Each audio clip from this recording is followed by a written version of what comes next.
So guys, என்னோட ICN Goa super show காம்படிஷனுக்கு இன்னும் 72 days தான் இருக்கு. இந்த ப்ரெப் ஸ்டார்ட் பண்ணி இன்னையோட 100 டேஸ் ஆச்சு. இன்னைக்கு எனக்கு ஒரு ஹை கார்ப் டே. லாஸ்ட் 3 டேஸ் தான் நான் கம்ப்ளீட்டா 0 கார்ப்ல தான் இருந்தேன். அதை பத்தி வீடியோ போடலாம்னு நினைச்சேன். பட் என்னோட உடம்பும் சரி மைண்டும் சரி ஃபுல்லா ட்ரெயின்ட் அவுட். எந்த அளவுக்குன்னா என்னால எந்திரிச்சு நடக்க கூட முடியாத அளவுக்கு.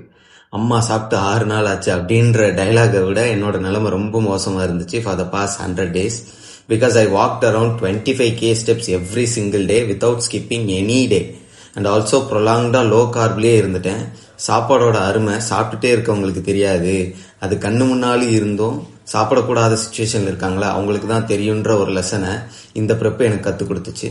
நான் ஏன் இவ்வளோ எமோஷனா பேசுறேன்னா, I never took any seat or any break from this. இந்த ஒரு ஹை கார்ப் டேக்காக நான் 100 டேஸ் வெயிட் பண்ணியிருக்கேன். இன்னும் 9 வீக்ஸ் தான் என்னோட லைஃப் சேஞ்சிங் மூமெண்ட்டுக்கு. அதுக்காக எந்த எக்ஸ்ட்ரீம் போகவும் ரெடியா இருக்கேன். You will witness the best and most conditioned athlete on the stage. என்னோட ஹை கார்ப் டேயோட ஃபுட் டீடைல்ஸை நெக்ஸ்ட் வீடியோல சொல்றேன். ஸ்டே டியூன்ட் அண்ட் மறக்காம ஃபாலோ பண்ணிக்கோ.